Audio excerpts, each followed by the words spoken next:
Hey guys, if you love QF's content on our free Sundays and Thursday sessions, then please visit our Patreon page in the description and sub to the Black Kluge tier or higher for full access to not only our bonus weekly Tuesday night shows and the alternate Sunday shows you've been missing, but also to the exclusive episodes not available to the lower tiers. It's roughly the price of one coffee a month, and nobody at Starbucks will make you laugh like we do for that kind of scratch. In addition, when you sub to the Black Kluge tier, you'll get 2 weeks advance access to each Thursday session on Patreon before it makes it to YouTube.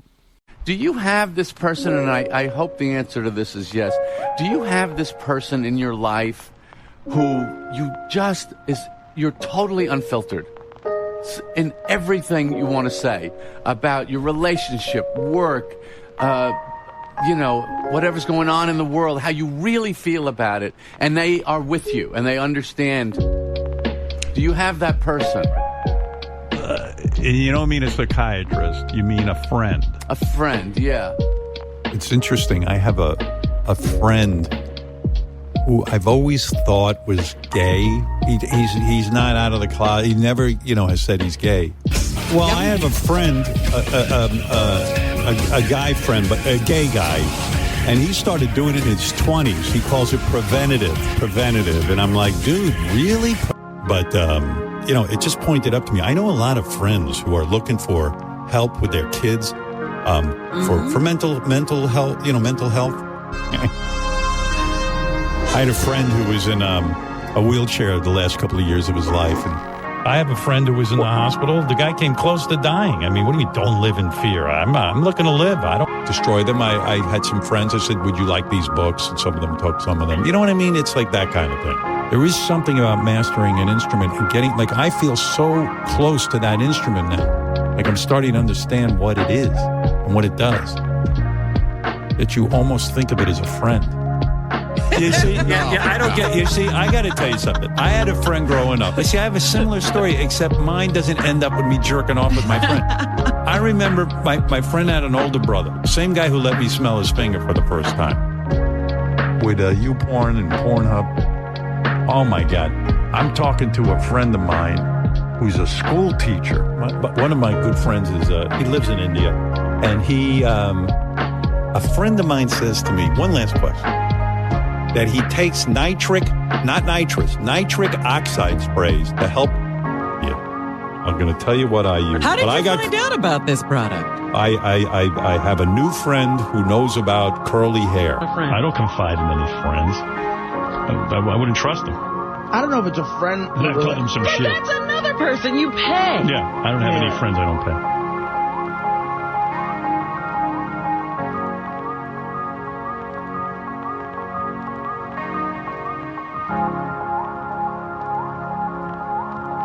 Welcome, everybody, to QF, a podcast about Howard Stern. I'm Fillmore, a.k.a. Jim Fix, and this is part 2 of Tales of the Pitzzeria, here with Mr. Len Young. How are you, sir? Good to be back again. Yeah, we get this virtual time travel going on here, and we're going to continue with part 2. When we left off, Sal and Ronnie had just had words and already closed it off like the maestro that he is, but now we're going to go into the second part of the whole wrap-up show. So what is that? Does it make Howard a phony? No. That's the nature of the show. He doesn't want to be the bad guy. Don't you understand? And neither do I. He knows you suck. You're an asshole. He won't say it. Oh, shut up. Will, what'd you want to say? No, I just do remember a very blatant backstabbing moment with Sal. It was a creative meeting like last year. And do you guys remember, I'm trying to remember the exact details, but Sal started talking about Stuttering John behind his back, like a private conversation that he had with him, and things he had mentioned about Howard, and we're just sitting there like, and it was supposed to be your friend. All right, first of all, you're painting me out to be some guy who brought out an encyclopedia on Stuttering John. It wasn't that way. We were... No, it wasn't an encyclopedia, dude. What they're saying is exactly what they're saying, that you brought up something that shouldn't have in a private meeting with Howard, knowing like you either had to curry favor or you had to do something to get the monkey off your back, or in this case, Howard, the 800-pound gorilla, and feeding him this information would be a deflection if you were fucking up or if you were bereft of creative ideas or something, and you thought you could pawn this off on Stuttering John, who's not here, won't care, it won't affect his life at all, except to hear a rant about Howard go into the other. Yeah, and of course doing all this while if he met Stuttering John the following week on the street, hey! And that's a phony. That's the definition of a phony. Absolutely. Yeah. And a backstabber. So, yeah. Yeah. Now, never mind what John is. We all know what he is, and especially in 2025. But back then, he's still got a bit of clout, apparently, and Sal's, comfortable with him. So this is something that if you did find a person had done this to you, you might never forgive them. He was probably still on the Tonight Show when this was. Yep, definitely. Not. Yeah. It was, yeah. Talking about Stuttering John coming in to do an appearance. And Stuttering John said, I think I've done enough appearances for the show. And that offended Howard. And then I felt bad afterwards. No, and he said something in a private conversation, and you told that to Howard. No, I said it in the whole room. And then I came to you privately. Yeah, but not on the show.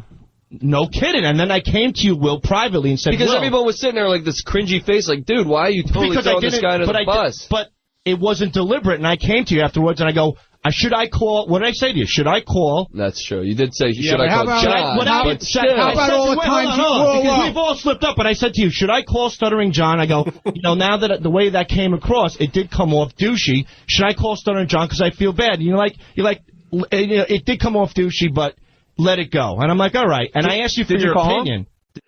Well, so the fact that he did it, just blurted it out, is already inherently a problem, because that means there's nothing. He has no restraint in him. There's nothing to protect a secret from, and that's like from coming out when you don't want it to, and that's why Stuttering John garnered a lot of hate from the back office people like Fred and whoever else, because he didn't care sometimes, and he acted like, oh, you didn't tell me that this was private and you weren't specific. But anybody who'll do that just at the drop of a hat is to never be trusted. No, never. I love how you can hear other people in the background going, what about that? Like there's almost like a cue. It's like the slapping scene in Airplane. Yeah, it's a catalog of a queue of there's people. a host of people. Yeah. Did you call? No, I didn't. I asked Sal, everybody's let me tell you opinion. something. You suffer from something that I have been guilty of since I got my job here, but more so in the beginning. You're looking at Howard, all of a sudden you're working in a room with a guy who you listen to forever, and you desperately want to please him, and you suffer from going the extra mile to fuck somebody else over because you think it might please Howard at that point. Right. And I've done that too, and I felt guilty about maybe exaggerating about stuff. I remember the incident Will's talking about. Will's being kind. I remember it was a real, like you talked about John in that meeting because you thought Howard would go, oh, thanks, man. Like, you're my loyal guy now, and you're fucking with John, and we might have an issue. But it was that, I forget what it was. It was that one line. It was about really him bad. coming in for a roast, and he said, I think I've done enough appearances for that show. No, you said something like, you know what, and John said, fuck that show. I would never do a fucking show. I didn't. No. It was brutal, man. Howard can't. Listen. Okay, well, first of all, one can understand why Stuttering John wouldn't ever want to go back, considering how he left that show. Yes. Yeah, because if he goes back, he'd just be, look, if they want to make fun of you and they want to throw you, if they want to make an example of you on that show, it's very easy for them to do it. Sure. They pot your mic down, they'll have clips lined up, they'll ambush you, look what happened to Double A. Fuck yeah, God. But if they want to, they can. What was your take on that whole when John left? Because I'm going to cover that eventually, but it's. I know some people maybe don't give a shit at this point in time, but it was important in that it shows Howard to be yet again a complete hypocrite and a liar. It shows Robin to be completely untrustworthy and disloyal because he'd confided in her, and Howard's not getting mad at Robin and Artie for confiding in John, and he should be because they know about it. It's going on. And they don't tell him, but instead he reserves it for John because he's leaving. Yeah, well, it's certainly misdirected anyway. But I think that's probably with Howard. It's you're either in or you're out. It's like a cult. There's no halfway house. And if you're out, you are the enemy and you've to be destroyed. Right. And there's no well-wishing. There's no, so if you're inside the, I'm sure he was, the Sea Org. Yeah.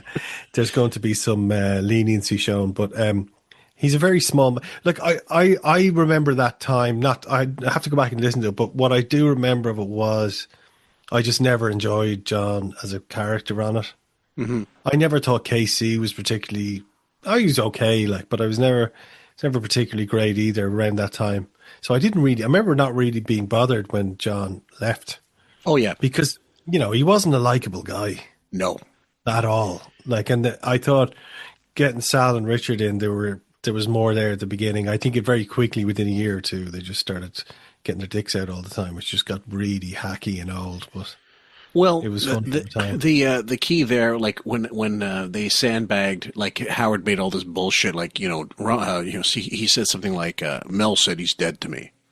John's dead to me. He should have told you all this bullshit.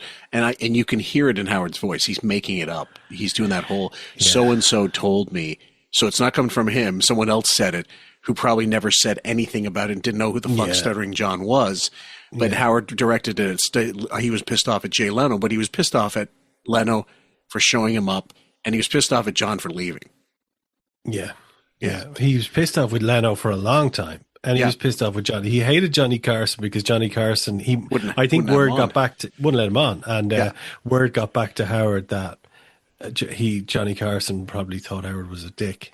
It was just awful, which is completely entitled to think, especially back then. He was, you couldn't his appearances on Letterman with those glasses he was horrific. But they were cringe. Yeah. And Johnny would have seen that. He owned the time slot.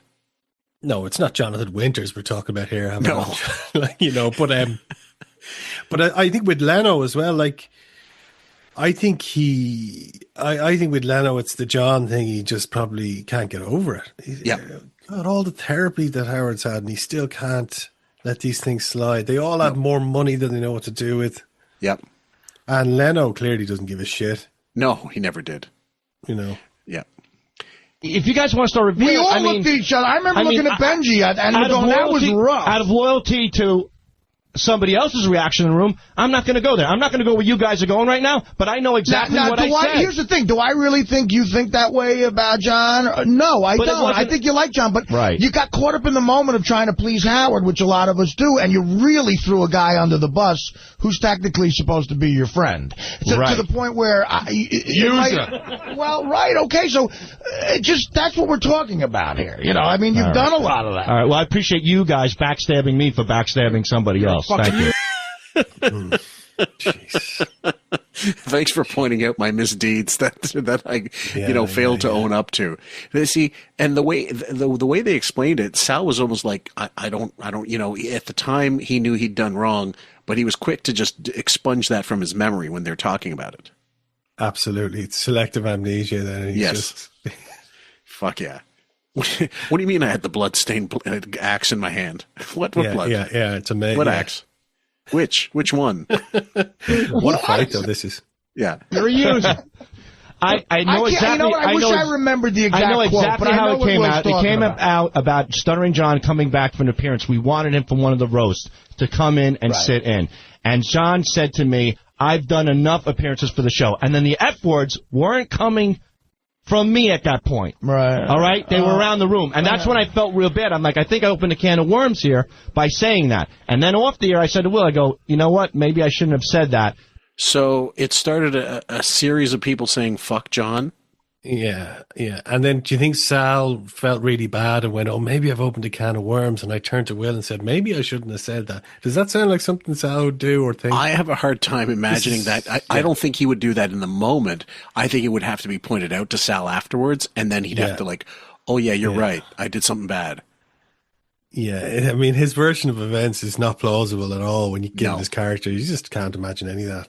No. Being true. Because it pissed off a lot of people. And I asked Will for his advice, should I call John?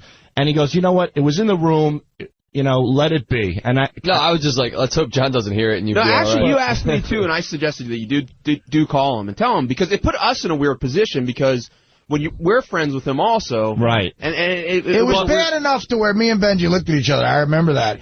And the thing is, it was in the room, but it's something that, now that's in Howard's head. Right. The way you said it, and it could affect John's life later on. And who knows what's going to happen in the future where now Howard thinks it's that extreme, where John, when I've talked to him, has never been that really cruel about the show. It's just he's in a different situation. Right.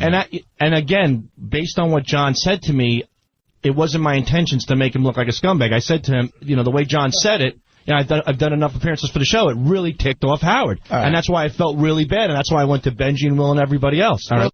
Now, and the reason why that would also piss off Howard is that if he had it in his mind, well, we'll have Stuttering John in, that now he's big timing the show. Now he's he's too big for us, so now that's going to be doubly insulting to Howard. Yeah, and even though the only reason Howard would be interested at all in having him in would be to try to ridicule him, humiliate him, and especially in a roast situation, you can very easily engineer it so someone bombs. To a degree. Anyway. And ultimately he'd be using it as a window to shit on Jay Leno, and then expect John to endanger, either defend him or just and then shit on him, and then it's a no-win situation. Yeah, because I mean, as you know, Howard's not a genius, but he's smarter than John. Yep. And that's the way Howard likes it. He's not going to have anyone back who he thinks can beat him in a battle of wits or is more intelligent. He's just terrified of that. They'll never hear from him again. Yep. If it wasn't your intention, it sounded that way is the point. Right, and I felt bad about it because sometimes the way things come out have a tendency to blow up, and in this case, it did. All right, let's go to the phones. Kevin in Philly, you're on the wrap-up show. Hey, what's up, guys? Hey, Kevin. First-time caller. Yo, is Ronnie there? Yes. Tell Ronnie to go back down to his post at the front door and leave freaking Sal alone. Shut up, you asshole. freaking little dago. Yeah, okay. I mean, for crying out loud. He's not a dago. He What, wants a to Jew? be. He wishes he was one. Oh, right. Whatever. Seriously, what are you busting Sal's balls for? That's his freaking job. I mean, for crying out loud, you should all have knives strapped to your back every goddamn day the way you bust each other's balls. That's part of the job. Yeah, okay, So that's what we're doing, asshole. No, you're not. Separate your That's what we're doing, asshole. What's wrong with you? personal life. Now I've just got that song. Ronnie's a 4-foot tall angry Jew, and he thinks that he is Italian too. Gotta find that. I don't know where it is. You sent it to me and I have it somewhere, but I renamed it and now I have no fucking clue. I thought I called it, Ronnie Speedwagon or something like that. Oreo, yeah, because it's Oreo Speedwagon. Yeah. Oh, that was a great one. That's Richard Christie. Richard Christie. Yeah. He wears bifocals so we can see his t-shirt is way too tight and his belly's huge. And Richard's going for it. He's going. Yeah, he's doing. All and he's multi-tracked himself doing it. Oh yeah. The voice he's right at the limit of what he can hold a note at. It's so funny with Ronnie. Always reminds, like we have a neighbor here. He has a little dachshund, and it's a little cunt of a dog. This dog, fucking hate it. It just like yap and growls and really, it's really aggressive, super aggressive.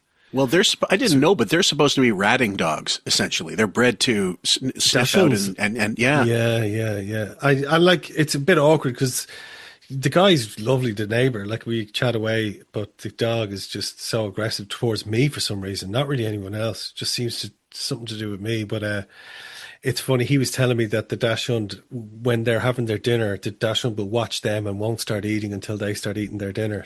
That often happens with dogs. They seem to get this symbiotic sort of the timing. I took care of a dog that was like that, even though it wasn't my dog, and he would want his bowl filled whether he ate it or not, which he only ate when you did, but he wanted it filled at all times. And he said the dog does that, watches them. When they start eating, the dog eats, right? And then like clockwork, the dog goes into the other room and there's a blanket. He has a blanket there and he humps it every day. So it's like the human equivalent of eating a cheeseburger and jerking off or something. So that's what this dog does every day, right? And so I saw him the other day. What a visual. I saw him the other day and the dog was going, like going mad. This is 2 weeks ago. Yeah. And this is after he told me the story. And I just said to the dog, save it for the blanket. But the next time I saw him, he had the cone of shame on and he's got after getting his bollocks cut off. He got neutered. Okay.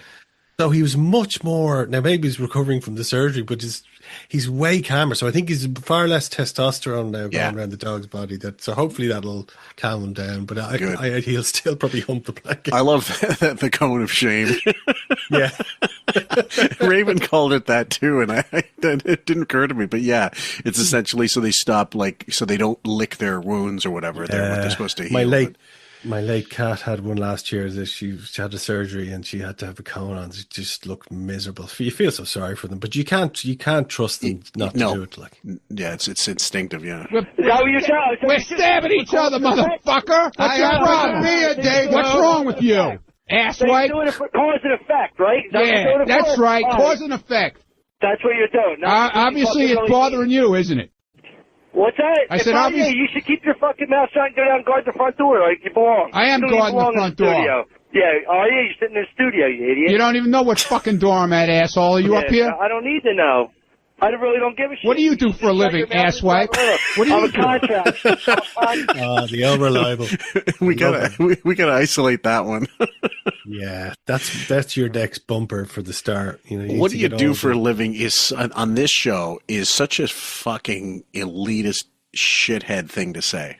Yeah, well, for someone like Gary, it is because Gary's like a career politician, someone who's never actually worked a real job. Yeah. He's been in that kind of world for so long. I don't think he just doesn't. It's the only job he's ever had, Gary. Yes. Well, aside from being at Record World and guarding that store with the Schvoogie Buzzer, being on the Schvoogie Buzzer at that shoe store. And going to Long Island. You know what, recently, Gary Neville, we mentioned Gary Neville recently. Gary Neville, I thought about him and Gary in the same kind of thing because they both love Bruce Springsteen. Gary Neville went to see Bruce Springsteen like 5 or 6 times on this recent European tour. And I'm just going, for fuck's sake, like, what can you seriously get out of this now? This guy is in his 70s. How many more times can you hear Thunder Road? Like, and don't get me wrong, I loved that stuff when I was younger. When I first heard Born to Run when I was a teenager, whatever, I thought it was brilliant. 10th Avenue Freeze Out, all those songs. But they've been so overplayed now. They've been so, Gary's still going. How many times has Gary seen Springsteen? Dozens. I'm sure he's seen him at least 3 dozen times. No, and I talked about this a little bit with Raven. I understand if someone's flogging a new record and you want to hear how they play it if they do. And Kiss was a band that would play like 2 songs off their new album knowing they were shit, phasing them out, and by the end of the tour you never know they released another fucking album because they just realized they didn't hold up, and they knew it when they released them, but they had to like put a token new song in there just to placate the new buyers, the 6 buyers that bought the record. But with Springsteen, I can kind of get it because he was legendary for doing like 3-hour and 4-hour gigs. You know? And a friend of mine ages ago, she said she wasn't a fan, and around that Lucky Town, Magic Touch, whatever what was it 91. called? Yeah, Human Touch. Sorry. Human Touch, yeah. He released those 2 albums back to back, and I remember that. Yeah, she said she got tickets to go see him. Like, she didn't pay anything for them; they were given to her, and she didn't know anything about him really. And she went, and by the end, she was going like, "Oh, we're not worthy." She said she'd never been to a show like that, and she said, "Whatever you think about it, you had to give him credit for putting on a hell of a performance." Yeah, I saw him years ago, and he was amazing, brilliant. Yeah. But the whole idea of going 6 times in a single tour, back to back, night after night after night, and then seeing him doing it again the next tour, I find that I've never understood that phenomenon. I work with a guy who's seen U2 over 70 times. 70. Well, he's fucked in the head then. I'm just thinking of that Rollins rant on U2, Windmill Studios and shit. Well, fucking Bono appeared on, what did he appear on? He was on Joe Rogan recently, I think. Oh, really? Kind of made a fool out of himself. Yeah, he's on there kind of trying to promote his neoliberal some charity thing. Well, people should. There's a book, actually, if anyone hates Bono as much as I do. There's a book called The Showman by Harry Brown. I don't think he got sued over it, but I think Bono was threatening legal action over it. It's an expose of Bono, right? But he did a drilling into the accounts of Bono's one charity that generated 16 million in revenue, right, and paid out to charitable causes 700 grand. So one of those he pocketed, or we went to executives and shit. Executive salaries. That's what the rest went on. Yeah, so that's the type of guy. That's the type of guy he is. Now people will say, "Well, that's the way charities are run. That's the way." I think, well, no, it doesn't need to be. That's the way they're chosen to be run. You know. Yeah. Fat cat fucking, boosters, like getting complimentary tickets and caviar and all that horse shit. I mean, it's a Robin's charity. Yeah. Oh God. Well, just a complete joke, but one that collapsed in itself, imploded entirely on the basis of her own hubris. I think that with Bowie and with the Bruce thing, it's part entertainment. He just needs to be out, and he also is thinking, well, this might be the last one. This might be the last one, so he'll keep going to these fucking things. But there are bands, even my favorite band, I've seen them twice, and 40 years apart, and they were great both times. But I don't ever need to see them again. If they were local, maybe they put on they were doing a whole album. They decided to do that, play a whole album and then play some of the greatest hits at the end. Yeah, maybe I'd do it, but it depends on the situation. I'm not going to go out of my way. If Nick Cave comes to Tokyo, I'll definitely go over to see him. Yeah, I've never seen him live. I'd love to see him live. Yeah, I'd absolutely pay good money for a flight to Osaka or Tokyo or just one of those bigger cities, and just kind of or even Singapore, because it's close enough. You didn't go and see Oasis? They were in your part of the world a while ago. No. I didn't even bother to look if there was a press junket that I could cover them and interview them. And because first of all, I think to myself, how do I refrain from calling either of these two guys a cunt? They're Man City fans. First of all, that's already enough reason to hate them. Second of all, they're just dicks. Was it you that said that thing? I can't remember, about Bruce Springsteen. Someone had a joke about Bruce Springsteen, the only black guys in theirs on the stage. Yeah, there's one guy he said it at the end of that rap. So there's only one black guy at a Springsteen concert, and he's on stage working. It's incredible. Yeah. What do you build? That's who I am. What do you build? I don't sit at scores all day and look at tits like Neither do I. You know? No. You're at scores every other second, making up parties and all the shit I hear in the air. Whoever said that on the air was backstabbing Ronnie. What the fuck is wrong with you? All right, Kevin, thanks for the first time call. Yeah, we hope you call Kevin, in again. Asshole. Ronnie, you're all fired up. Not me. Hey, will your daughter-in-law with the tits be at the party? Yes, she will. All right. Yeah, Sonny in Jersey. She will. Sonny in Jersey, you're on the wrap-up show. Sonny, you there? Yeah, hey, what's up, John? What's going on? Yeah, I wanted to ask Sal, I see that Gary got all pissed off that, he was busting his balls yesterday, and I don't know, tell me if you think I'm right, Sal. I definitely think Gary, since moving to Sirius, is less reluctant to be the butt of the jokes. Would you agree with that? I think Gary's definitely had his fill. He feels like he's had enough. Gary does not take any punches anymore. And that's the way it is. I mean, you cannot get... I disagree. No. He won't. He looks the other way. Wait a minute. He won't deal with it the way he used to, though. He used to take it a lot better, but now I think he's at a point where he's like, fuck this. He's certainly not going to take it from me. But why would you have a problem with that? First of all, whether he wants to take it... He's asking me my opinion on... Whether he wants to take it from you or not, he does take it from you. Because Howard laughs at it. But Gary but Gary, Gary does a good job producing the show under constant fire. Yeah. Well, that's debatable even then. But there's no question that once they got to Sirius, he was less willing to become a moving target for a sitting target for Howard. And anytime Bowie, that's when Bowie started getting more into throwing people under the bus. Oh, yeah. He put that sports jacket on, and he got that big house and the salary, and he changed. Yeah. Yeah. And that's why Howard had to Howard saw that when they went out for dinner. Yeah. Oh, fuck yeah. The house. Yeah. Howard had to do that. That was incredible. When we covered that one, I was glad we did finally, but it was one of the few times on the show that every finger unilaterally unequivocally pointed at him as being the asshole, and he had to take it, but he still never really took ownership of it. No, he couldn't. His disease was too strong. His mental illness. Fucking hell. Yeah, but Gary's much quicker these days to defend himself. And it's funny as hell. He's a 20-year veteran of producing a big radio show. Yeah, But his question is, in comparison to the past, Gary was definitely much more of a mope. Now he will not take that shit.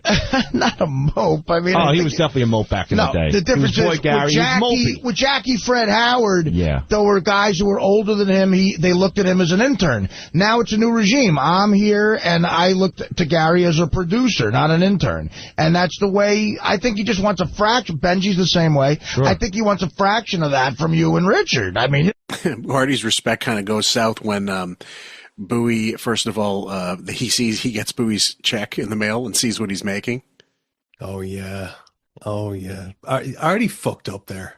He really did. Why? Because he showed it at the pizza. He showed it to people, didn't he? I think he said you want to see it, but no one actually. I don't think anybody actually saw it. That's what. Well, now this is according to High Pitch Mike, so we have to take it with a with a dash of salt. But that was. I just remember being real disappointed in Artie at the time, if that's what he was doing. Well, I mean, nest of vipers. First of all, what kind of fuck up is that? Sending a complete other person someone else's pay. Yeah, well, they didn't pay Riley either. No. And I think Artie at the end was like, I was just kind of frankly amazed that you made that much. Yeah, I wonder how much he was making. I estimated Bowie, because the only numbers I got to go on are what he said he made in relation to Stuttering John back at K-Rock. And he said at one point he was only making about 100,000 more than John. And John was making like 80,000. So Gary might have been making just under 200 grand to be a producer. God. Yeah, up until they left. And I'd say at Sirius he got like a fair, I'd say he got double his money, maybe 400 a month, 400 a year, 500 maybe. So he was making so let's just say he's making 400. So then minus, what's the rate of tax? 40%, 30% tax, 40% tax? No clue, but then probably like a certain amount of increases for those 5 years. Yeah, for the 5 years, right? He bought the house out in Connecticut. 07? Yeah. The big mansion. House. I've made it, yeah. Yeah. And George Jefferson. And they house. couldn't afford to keep it. I don't think so. No way. But how much does a house like that cost? I don't know. $1 million? Location, I'd say at least $1 million, maybe $1.5 million. And he had to sell off all his records and everything. And now he's living in where's he living now? Raven theorizes that he's living in Connecticut still, but not, he's just downsized, but he's still in the same place, same area. And he had to, but clearly a small place because he didn't have room for all his pieces. Vinyl, his pieces of vinyl. Pieces of vinyl, yeah. So who got Thunder Road? Or who got Born to Run? Who bought like the E Street Band live at, live at the Trocadero or some fucking, like that's the one still holds up. Bootlegs. Like I used to be so big on bootlegs when I was in university and before that, even in high school, I used to be really all about finding the best type of bootlegs and going on, online and going to Toronto and going to the record shops and the different head shops and record, specialist places and paid way too much money for stuff that wasn't worth it. Yeah. And I don't think that exists anymore.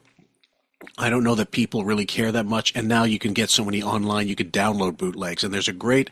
I don't. Have you ever? Did I ever send you that website about the 100 greatest recordings ever, or something like that? It's a guy that he every now and then will put a new a waveform, it might be FLAC files for bootleg. Oh, I think you did send it to me before. Yeah. Yeah, and it's actually pretty good. I downloaded some stuff. But I rarely listen to it because, number one, I don't have time. And second of all, I'm not as interested in, archival stuff as I used to be when I've already got tons of it. Like, I've got more miles than I know what to do with. Do I need another 5 miles gigs? No. Yeah, and I guess, it is funny because that whole revenue stream has just disappeared now, hasn't it? Yeah. Largely disappeared.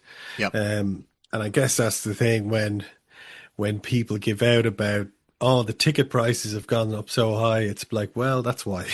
Well, that's why. Because the revenue is just not there like it used to be. No, especially with I don't know that Prince was smart or stupid not to keep his stuff on YouTube but what it was he didn't want YouTube making money off of his stuff. That's essentially it. Yeah. He'd much rather sell it on whatever limited basis he could and then control everything he could while he was still alive. Once he died, the floodgates fucking opened up, and the estate was cleaning up with those records. And he would have had, like Purple Rain or, When Doves Cry, probably would have had 1 billion hits on them like long ago if he had just gone with it. And does that just bring in a massive amount of money then? It does. Well, let's see what it says here, for example. Let's go with... Do you know what? Pick Bohemian Rhapsody, because that recently hit 1 billion, I think. Or what? Pick one that's hit that number. Okay, how much money does 1 billion views on... Okay, 1 billion views on YouTube can make anywhere from 240,000 to over 5 million, though this is highly variable and depends on factors like the video's content niche, viewer location, and the number of ads shown. The average CPM, cost per mile, or cost per 1,000 views, can range from for 24 cents to over $4, with the creator receiving 55% of the ad revenue after YouTube takes its 45% cut. Oh, shit. Yeah. Google are making a fucking killing. Yep, they are. And that's so you see Prince's whole point there, considering what the records used to bring into creators. Like, if they were lucky, they got $1 per record. That's if they were lucky. Yeah. Back in the day. Like I remember, what was it? Michael Jackson, he signed his Sony deal and he ended up getting like $1.50 a record sold, which was considered, wow, that's a massive amount of money. Yeah. Relatively no way.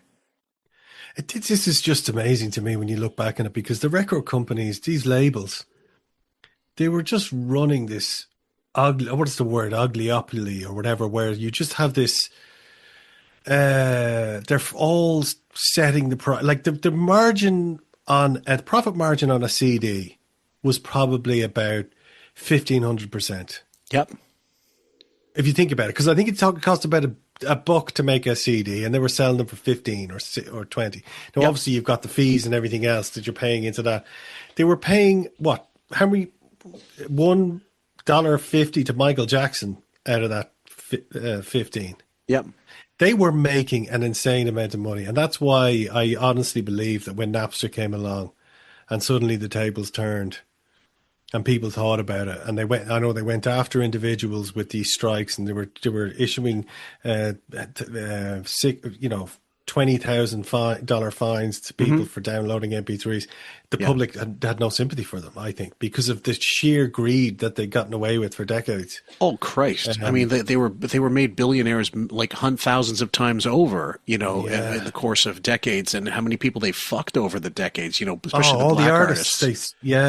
Jesus Christ. But yeah, and in the end, I think they were going after people who were sharing the files, not downloading. That was the key. If you kept the stuff on your thing and uploaded it, kept uploading, then I think with Napster, as soon as you downloaded it, you were automatically sharing. Yeah. Weren't you? Well, I mean, as soon as you download a file, it would just start to push back. Well, yeah, and some of these sites required like a 1-to-1 ratio for uploading, downloading, in order for you to stay on their site. Like the one I used was Demonoid. Right. Demonoid was great for a long time. It's back up. I use that as well. But my old account seems to have evaporated. I can't get on it anymore. You needed an invitation. So, but I used it, and I had a great ratio. I had like a 3-to-1 ratio uploading stuff, because of where I lived in Asia. No one gives a fuck, how much you're downloading. They're not coming after you.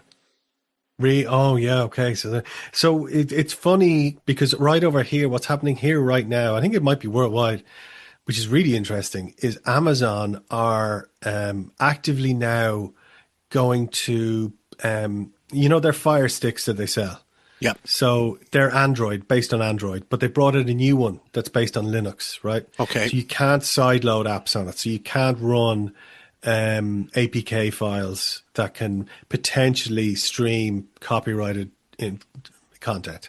Okay. So they're going after this. Amazon have basically been told, look, your devices are being used all over the world, primarily for IPTV streaming and illegal, means or illegal activity, right?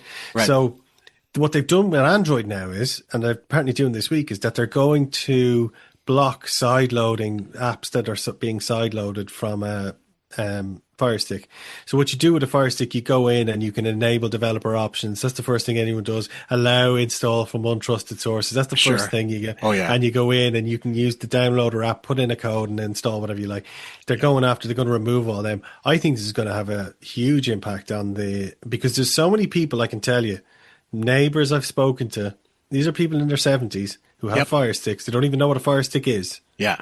But they just know that this little thing that they plug into the TV with a remote, and that's what they use for watching their dodgy TV setup. That's going to, if that gets stripped away, they don't have the tech know-how to go into the ADB debugging and remove the update feature. Yeah. So I think this is it'll be very interesting to see how this works out for Amazon, because I think the sales of Fire Sticks is going to plummet too. Yep. But they're obviously looking at their own bottom line because they run their own streaming service, Prime. They're probably seeing whatever. But it's really interesting to see how it's going to go. Get a NVIDIA Shield, guys. That's what I would say. If you're that's all I'm going to say. Sound advice. You know, I mean, come on. He's the producer of the show. He's your boss. Yep, absolutely. And he deserves all the respect in the world. But on the air, he definitely does not lay down like he used to. Well, good for him. Yeah, I mean, that agree. creates more confrontation. Yeah, I mean, we would never go stick a hairbrush in your ass if, Gary didn't defend himself. So. Well, that was with Elliot Offen, I mean. Well, I was the piece of shit line, so. Victor in Detroit. You're on the wrap-up show. Gary. Taking credit. Hey, what's up, everybody? Nice, JD. Hey, Victor. Hey, Artie, can't wait for you and the Hack Pack to come on the Fox Theater later on this year. In Detroit? That's September 15th in Detroit? I guess I got to bring the Hack Pack now. All right. Yeah, the Hack Pack, the Half a Fag Packs, whatever you want to call them. Hey, and Sal, bear with. By the way, I still use that from time to time. I love that term, half a fag. Yeah, that's one that never made it over here. No, I mean, it's strictly, it's right out of Goodfellas. What am I, half a fag or something? I'm going to end up a lammas. This kid cocksucker's an arch criminal. I mean, half of the time I'm looking over my shoulder. Paulie, why don't you take a piece of this joint? It'd be good. Yeah, that's good. I love that. I'm going to end up a lammas. Oh, so many brilliant quotes from that film. I haven't seen it in a while, but it really is like Casino. It is the Godfather, Godfather 2. Anytime Bronx Tale, even when it's on, I have to continue watching it. That's one I haven't seen in a long, long time. I'm not sure how is it aged well. Which one? The first one, the one from 92 or 91 or whatever. Which what are you talking about? Bronx Tale or Bronx Tale? Yeah.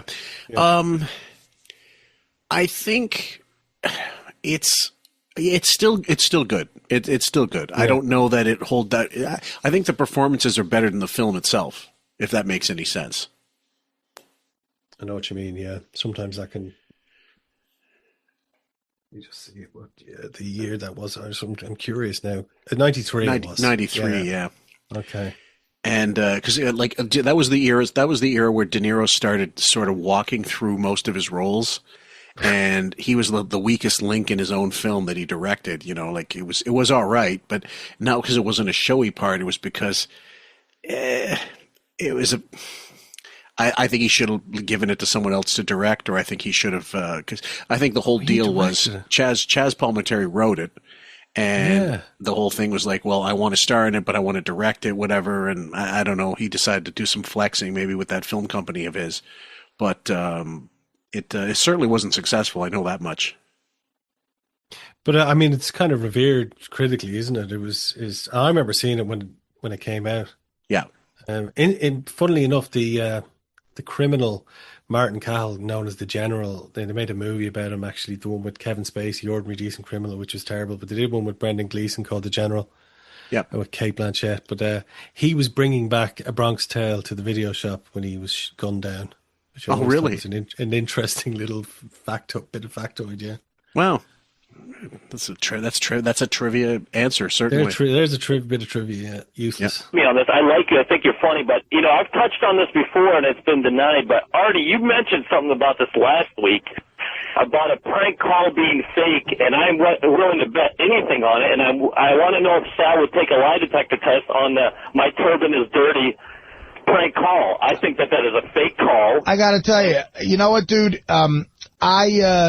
That was an example of me being evil.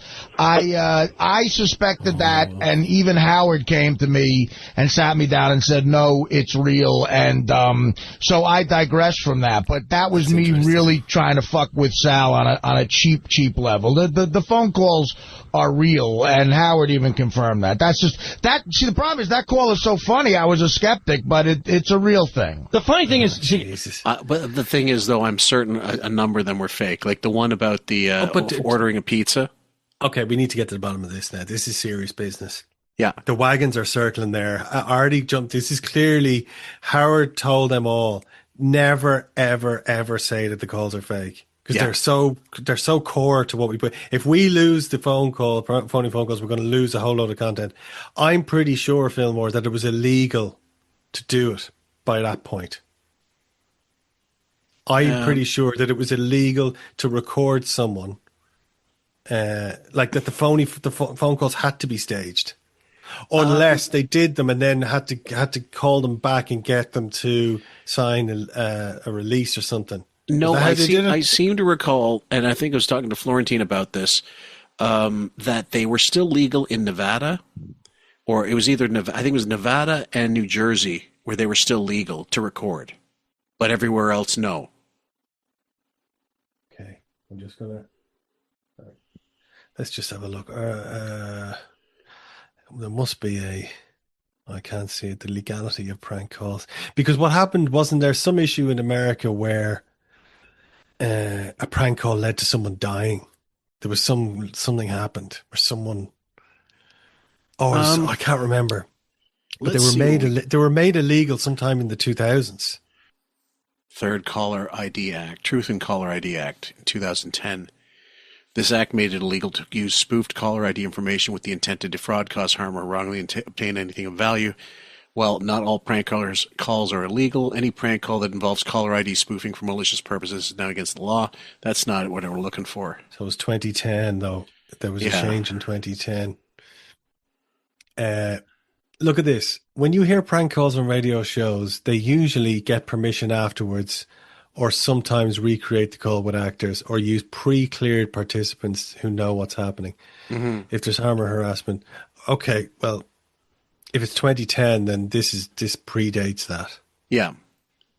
But obviously, all the prank calls that are happening on Stern's show now, and the Tradio and all that. Tradio's different because it's a public phone-in here. You know. They're all fake now, aren't they? Florentine, I think so. Florentine used to get away with it because he left the telemarketer thing was fine because he left his number, they called him, and then he could do what he wanted with them. But then some of those are still tremendous. Oh, they're amazing, yeah. The one with the turds in the toilet and the man, like telling him about the upper decker and the logs in the toilet, and he goes, I saw a frog hop off one of them, you know. The one I like was, you want this pizza? Like, no, what about you? Like, what do you do? You taking my pizza? I don't even know if I don't want. You don't even know if I want it or not. Yeah, I don't know. We'll digress, guys. We'll figure that out later. And actually, I may just email Florentine and ask him outright what he knows about the laws now, because it certainly has changed. But I guarantee that one of Sal calling the pizzeria at the train station is like a friend of his, guaranteed. Well, there was a few where you hear the voice, and there's especially a woman's voice that was used several times on loads of them. Yeah. I remember that. I can't remember the calls now, but I do remember going, I know that voice. I've heard her before. Yeah. I mean, look, the one about, remember the one of Richard recording his shit and calling a car repair shop? That's great. And the guy's going, sound pretty bad, but he could have easily called someone from his home, from Kansas, and said, look, can you do this for me? We don't work on it that old. Yeah, right. It sounds pretty bad. That's disgusting. That sound it made. One of those things where you can laugh and retch at the same time. That's revolting. Artie knows, like I said, he knows how to push my buttons. Like a lot of people with me and Richard, they always question, is that real? Is that real? This redneck sounds like that redneck and blah, blah, blah. So when we work hard on these phone calls, and there's a lot of phone calls we can't release, and people sometimes accuse us of them being phony, it really bothers me and Richard, and Artie knows how I feel about that. So some people question, are they real, are they not? I'm telling you they're real, and if you like them, you like them. If you don't, you don't. I could give a shit either way. Thanks, Sal. The topless one, by the way, is the Ronnie one. That's real, for certain. TOPLESS? Yeah, you'll do it. When you get here, you'll do it. When you get down here. No! Yeah. It's tremendous. The phone calls are real. And so is the whore's tits that I fucked this weekend. Go to Fran in Brooklyn. Hey, Fran, you're on the wrap-up show. Hey, guys. Sal. Hi, Fran. How are you, honey? Good. How are you? Good. You sound real cute. Oh, thank you. Why do you compare Ralph with Beth? No, I don't. Interesting. Good question. That is a good question. It wasn't so much a comparison. That people wonder on, like I wondered, I know me personally, like, how could a guy like Ralph, like this clingy, swarmy type of guy, doesn't hold down a job and leeches off of people like Sam Simon. How can he leech onto a guy like Howard? Like, what does Howard see in him? Howard's such a dignified man, He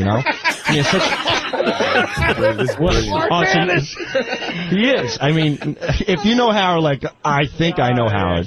So wouldn't you compare him to, like, his other friends, his other male friends? Not the person he's No, because Ross Zapin, Ross Zapin's another friend of Howard's, and Ross Zapin is a guy who's bright, who's articulate, Jesus Christ. This is the guy who he said, like, I remember they did that thing where, they were all going to Ross's wedding, and Sal wasn't invited, Richard wasn't invited, but they made it like he was. And so Sal goes, why wasn't I given an invitation? Why did Richard go? Why is Richard, he doesn't really know him that well. And then he's like, after he found he was in on the joke, he said, I wouldn't go to Ross's wedding. Yeah, asshole. Yeah. So, and by the way, this woman who's calling, I believe it's the same one who later on busts Howard's balls about saying that Beth and Deirdre Imus are exactly the same, and so is he. And then she complains on the wrap-up show, and they have a hard time defending it. And then she calls on the regular show, and he starts stuttering. Howard starts stuttering when he tries to get her off the phone, and she goes, "Yeah, you heard it. I know you did. It's okay." Yeah, brilliant. Yeah. Successful person. So the only there's no other people. And then you have Dominic. Dominic's like a somewhat of a friend. I don't know, but the thing is that, to me, if you take a look at Howard Stern and you take a look at Beth and you take a look at Ralph and you put them all on paper, who do you think Howard would most likely gravitate to? I mean, it's not going to be the swarmy guy who's annoying. Gravitate to the person he can have sex with. Right, exactly. So there you go. I think you just answered your own question. Thank you for the call, Fran. Ralph Sorella, you're on the wrap-up show. Hey now. What's up, buddy? Hey, I have to defend Sal a little bit here, just in the sense of I think the show sometimes you liken it to, it's like a football game. You get in there and sometimes things happen. It goes too far. You get a foul called on you. You get caught up in the moment, and that place is not. I was accused of being negative a lot and calling with negative calls, but, that's what the show is. I mean, you don't hear a lot of positive reinforcement on that show. And Sal's just doing what's encouraged of him, of ratting somebody out or tweaking things and stuff like that. I know, and that's all I meant when I said that. And you do get off the field. It's like football. You get off the field and you say, hey, you shake somebody's hand, you say, hey, good game. You know what I mean? That's true. And, like, the same way the funny thing about me is that the same way I get under Artie's skin, Gary's skin, Artie can really do that to me just the same. So it's like this whole... I didn't know that.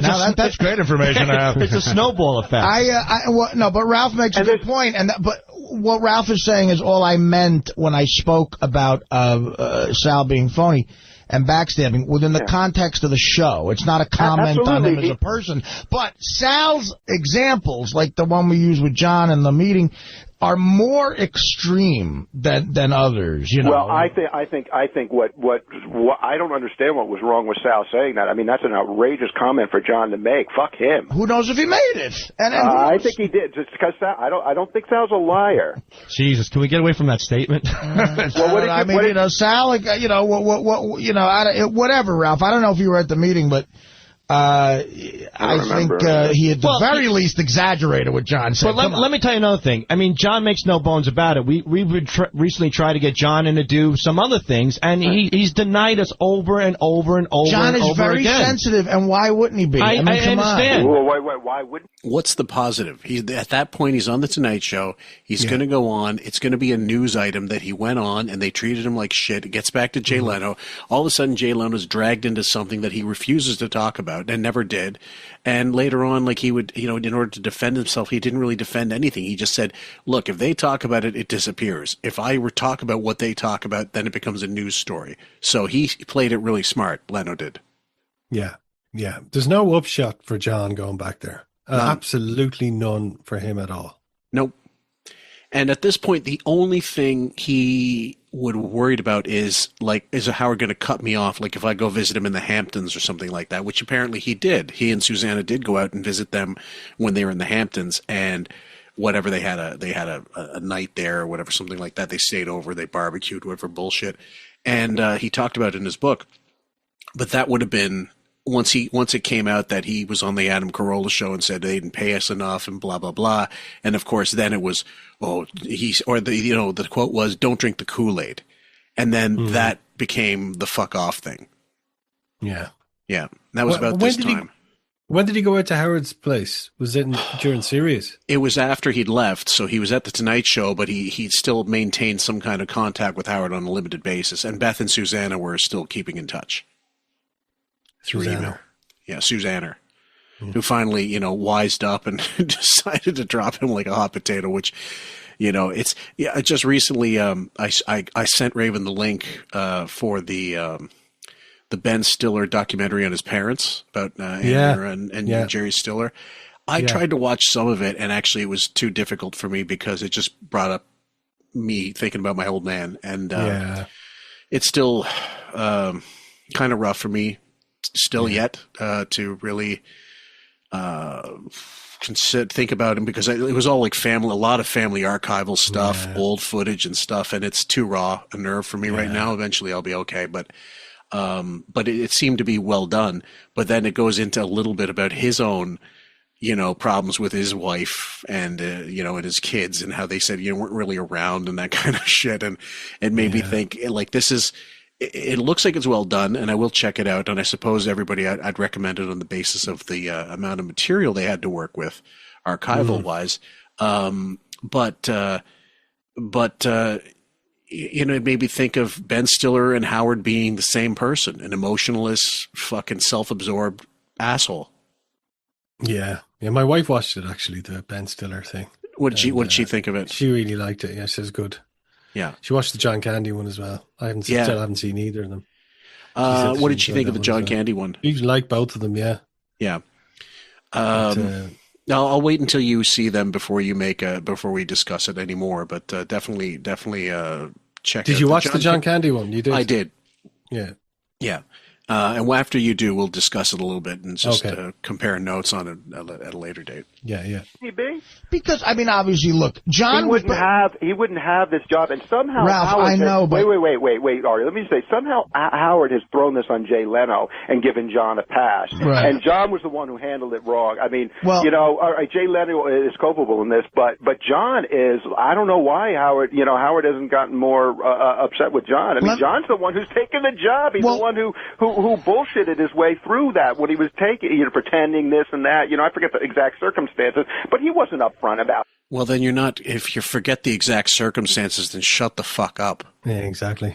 And I do remember the circumstances. Like, I listened to it sporadically, like based on the downloadable bits I could get at the time. I didn't have access to the entire archive, but I remember specific bits were put out on LimeWire and stuff. And one of the first bits I got was, John wants to talk to me about something in 2003, but I don't want to meet with him. Like that was for first and foremost. And I'm thinking to myself, leave while the getting's good, dude. As soon as you get that fucking offer, leave. Everybody would have taken that. Gary would have in a heartbeat. Oh, they all would have. Yeah. They all would have. Because Robin, that's why they're there. Yep. You're not making enough money to stay there for the rest of your life. No, and that's another one that's good. The retirement discussion, like when they all talked about, do we have enough money to retire? And they're all like, no. Yeah, shocking. Let me try to explain. Oh, sorry, please go ahead. Yeah, I'm just saying, if I just feel with Gary, like now I know he's got kids going to college and all, but he's making so much fucking money, and he still has to work. I just wonder, did he manage his money right? You know, Well, I think he blew. Gary, if he was making $500,000 a year for so long. But he wasn't making it for so long, and then what the other thing was when they re-signed for the 2010 deal, I think they all took a pay cut, just like Howard They all did. took a pay. Yeah. Yeah, if he took 20% less per year than they all did, I guarantee he was not going to be like, "No, you guys keep your salaries. I can afford the hit. You can afford the hit," because he was paying their salaries. Yeah. To you why I think it is Leno's fault more so than John, because Leno wanted to make this move. And now you have two iconic sort of celebrities and John. John is in the middle. John knows he's going to go to another job, so he doesn't want to make that guy mad. John's been working for another guy who's been good to him for 15 years, so he doesn't want to make him mad. It's up to Jay Leno to step up and be a man and not let John be in an awkward position and go, you know what, John? I'm going to call Howard, and I'm going to tell him this is what I want. I want one of your guys. I'm going to be up front with him, and we're going to have a man-to-man talk. Instead, Leno encouraged John and puts him in a very awkward position. That's an asinine bit of logic from non-logic from Artie. Nobody does that. When you a place hires someone, poaches, let's call it what it is, poaching a person. You are always dealing with the employee, not the employer.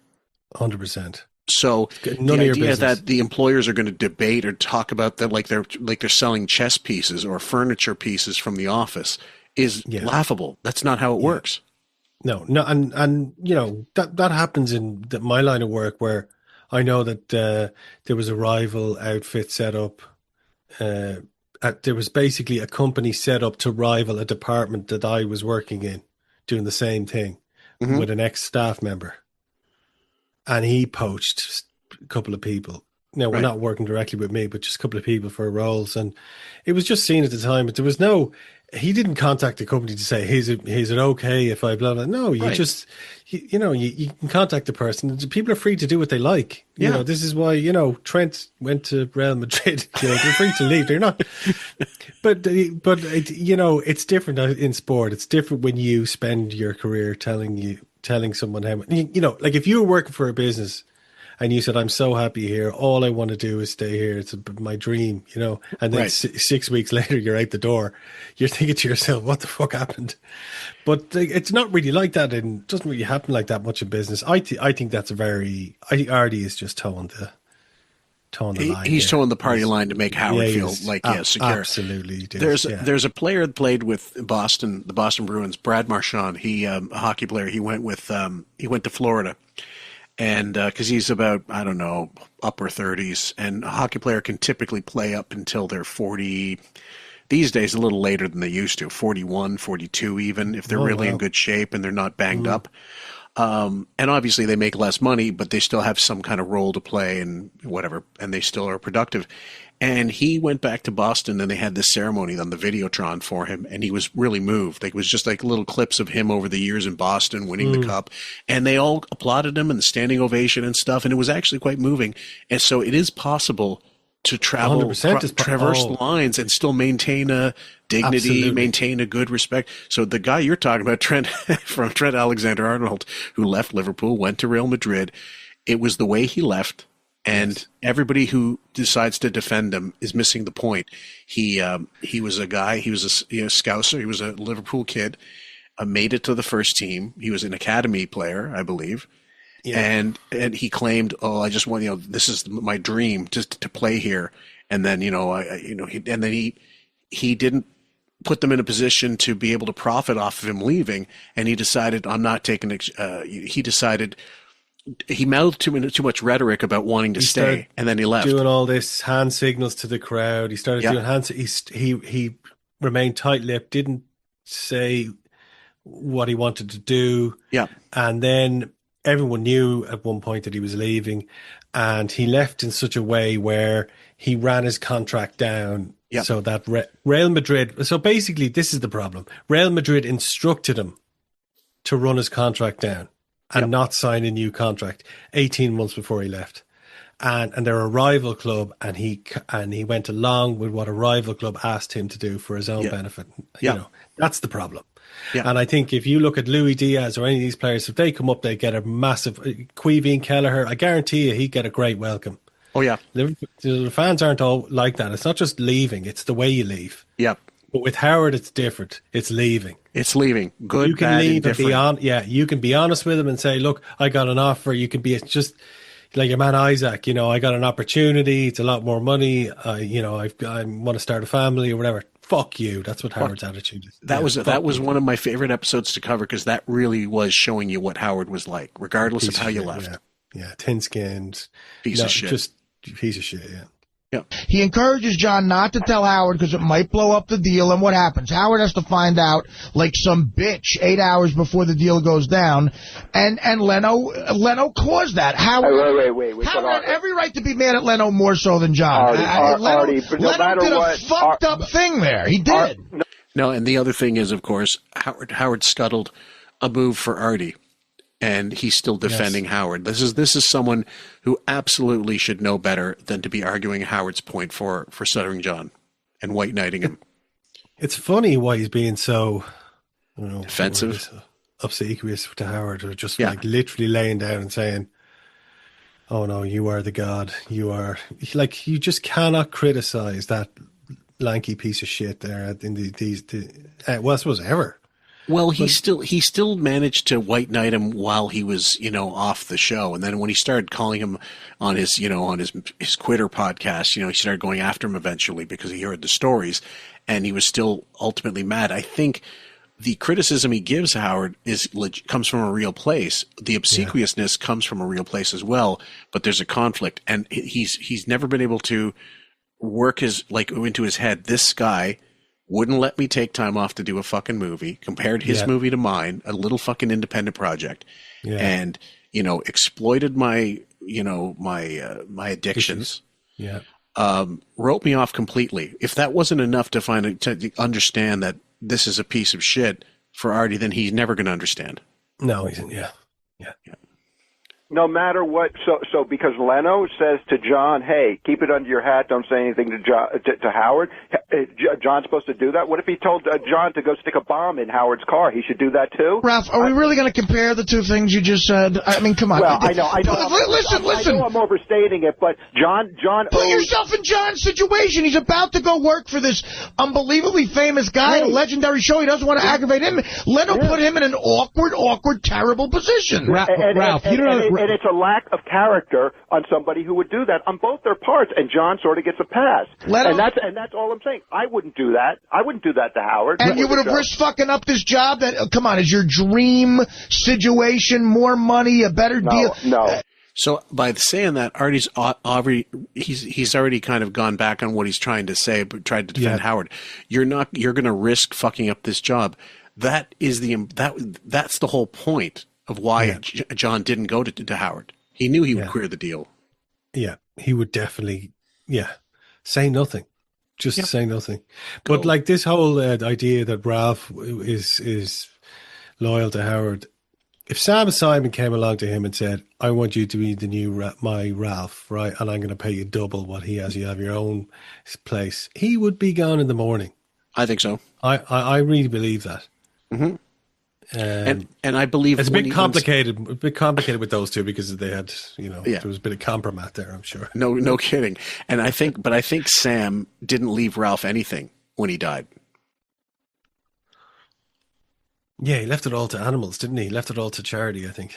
I believe so because if he left him any kind of real money, he would have left Howard as well. He would have said, "What the fuck am I doing with this asshole? I've got, I'm sitting on a couple $1,000,000 now." Yeah, how much was he worth? Was he worth a lot of money when he died, Sam Simon? I'd say he was. I thought he was still getting in the neighborhood of $20 million a year just because his name was part of The Simpsons. God, and they're still showing The Simpsons, are they? Still making? Yep, I think so. Yeah.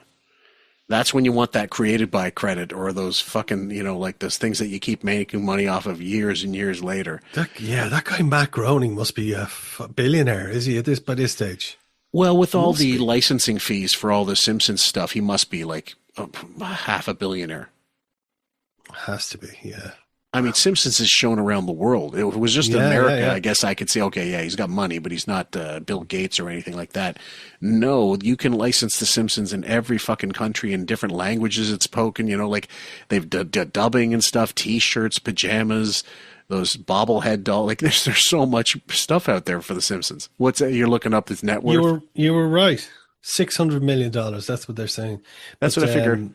Yeah, that was huge here, The Simpsons. Yeah, when in the 1991, 92 when it exploded. Yeah, for years it was. No, I wouldn't. I would say to Howard, hey, here's a situation that's presenting itself, and let's talk about. Why would you want to? Let's talk about what? Let's talk about what? Yeah. Let's talk turkey. You're going to cut me a deal. You're going to sell. You're going to give me $500,000 to stay. No, you won't. You don't own anyone. You can't. Let's talk about it. There's nothing to talk. If he wants to leave, he can leave. Yeah. Yep. His business. Up to Leno to make that call. It's up to Leno to make that call. No. It is. And he should have done it in November, 4 months before John had to leave, and been a man and talked to Howard. He didn't. He deserves the wrath of Howard for that. Howard's very much in the right being mad at Leno. I know he'd be a little peeved at John, but John was put in a very awkward position. Ralph, you'd have a problem. In the end, it wasn't Leno that wanted Stuttering John. It was one of the NBC execs. Yeah. Who incorrectly believed that John was writing all the jokes, like when he was standing on the red carpet. Yeah, that's great.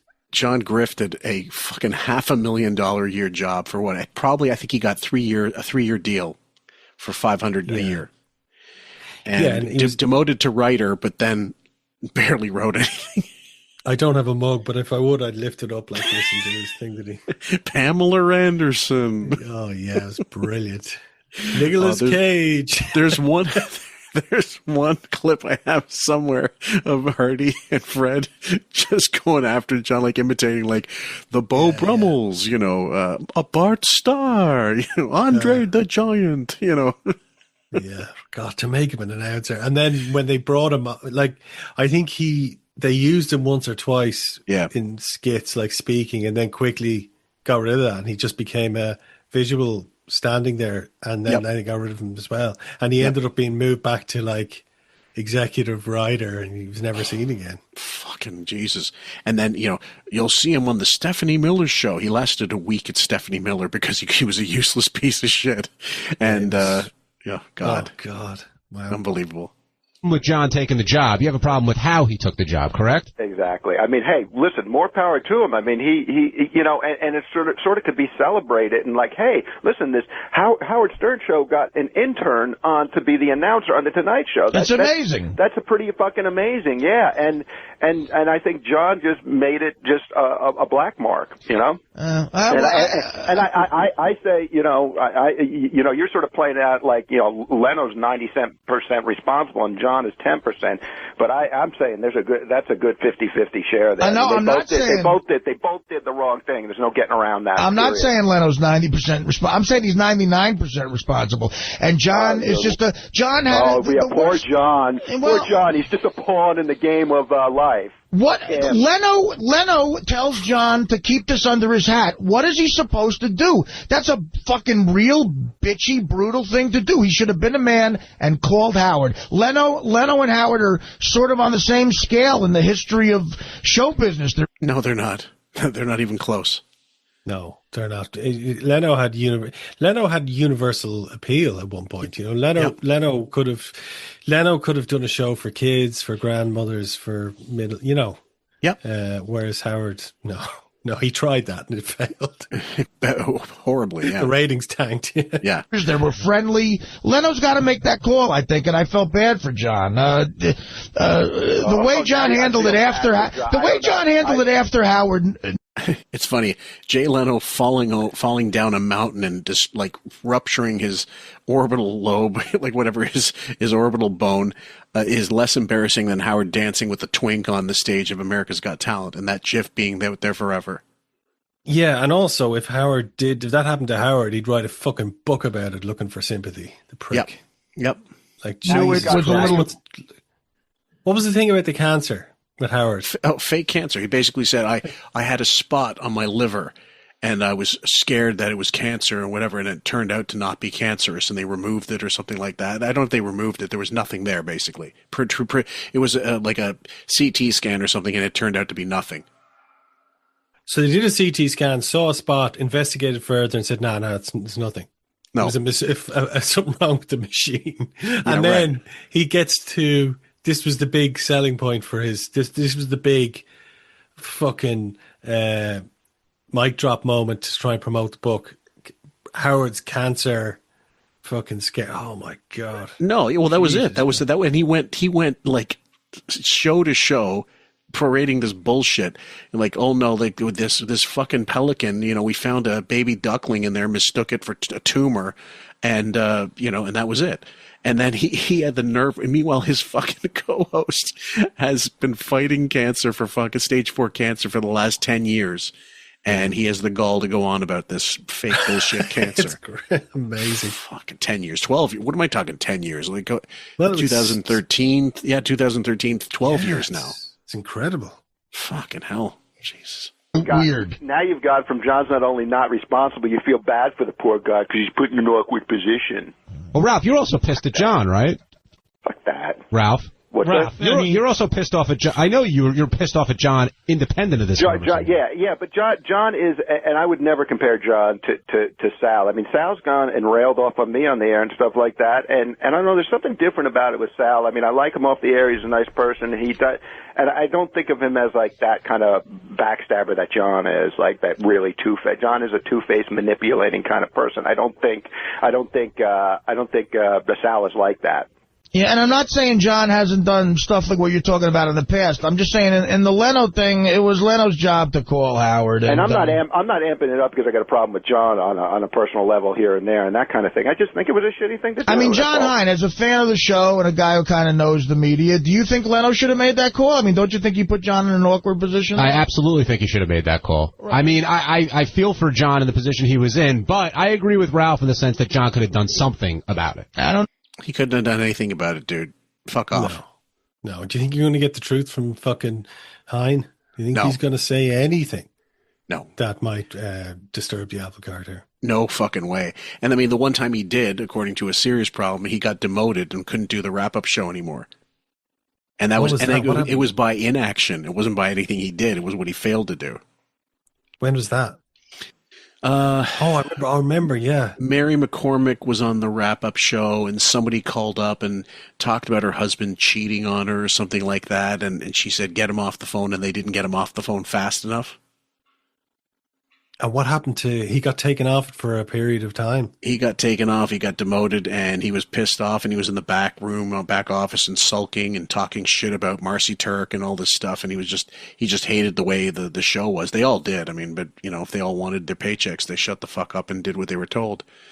But he's still there. I can, because it's a perfect encapsulation of what the show really is. I mean, the J-Lo interview I covered with Kayla earlier today, we recorded part 1, and it's the perfect interview of two narcissists fucking, meeting. It's a meeting of the narcs. Because she's the Spider movie is out. Isn't that what she's promoting, or what is she promoting? Also she's on one of the channels at Sirius, but ultimately that was the gig was, set in motion before the movie tanked. But she'd already, she was stuck at that point. She had already canceled an interview with him ages ago, and I think Stern got it in writing or something, legally something there where he said, like, no, I don't care if the movie tanks or not. This time you're not leaving me out, hanging me out to dry, because we don't have another guest booked and we need one. Was she in studio? Was he in studio? No, I think he was, yeah, for this. God. Yeah. Fucking hell. I just can't think of anything less interesting for me to listen to than an interview with her. Trust me, we'll make it worth. We made it worth your while. Oh no, I'm sure your covering of it isn't. But if I was like, that doesn't make me want to go back and start listening to the show again. If that's no, God no. I mean, that one and the Ben Stiller one, Raven clipped the Ben Stiller clips for the latest breakdown, and it was interesting because of the relationship that Ben doesn't have with Howard, and the two narcissists right there talking about why they don't have a relationship and why'd you blow me off and all this other stuff. Like Howard's asking Ben why did you blow us off the one time, and he gave a bunch of like stuttering answers, and I'm thinking Howard would have done the same thing. Of course he would have. Yeah. Without a second's thought. Yeah. So. Anyway, if you do watch the Ann Mira, the Stiller documentary, let me know what you think of that one too. Yeah, I will. Yeah.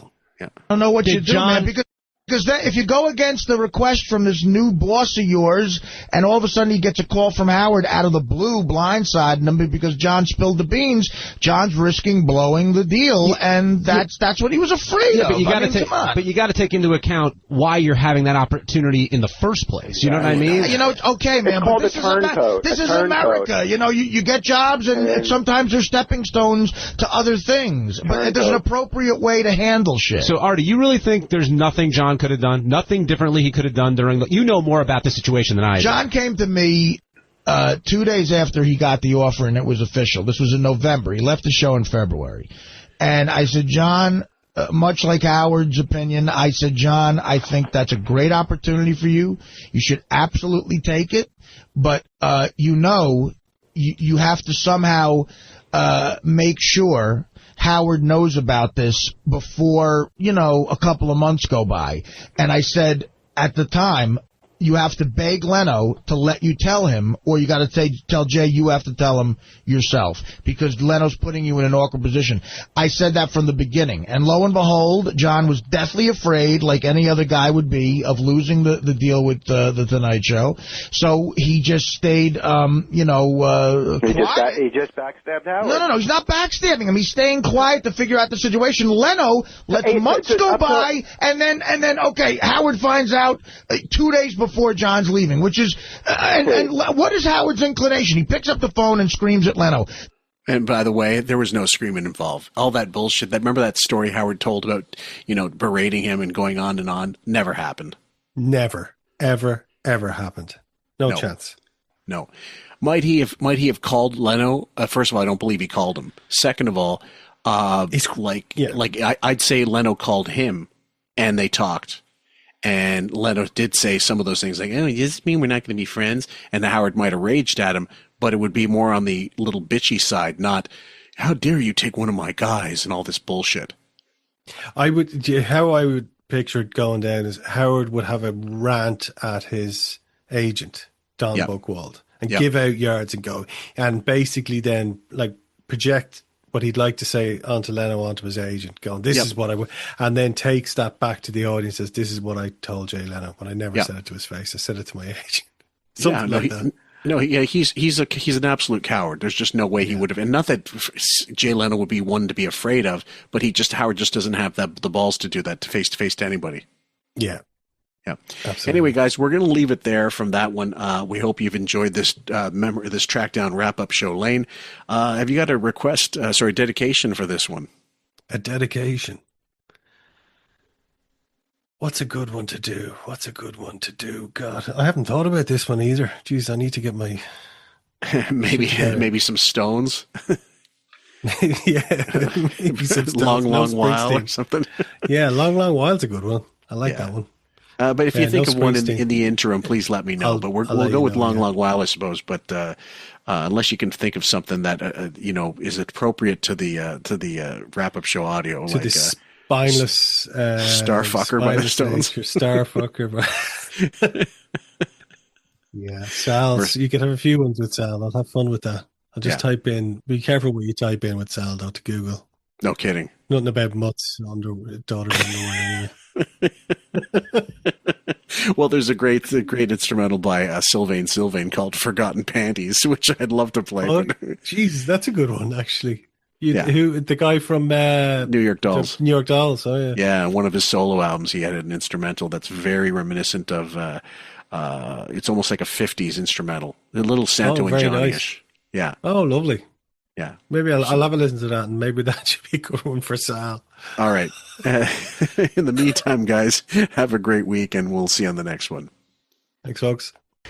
Johnny was going to call in with the later, man. Good, thanks for calling. All right, Art. announcement. Take care, today, buddy. he sprained his ankle. Yeah, we'll see you. Hey, Eric, I got to run along. Take care, buddy. All right, thanks, Eric. Oh, wait. Go fuck yourself. Anyone looking to go to any concerts this summer? No. Check out. Get pre-sale. No one wants to go. We'll see you, buddy. Bye. Hank, you're on the air. Hey now, Howard. Howard.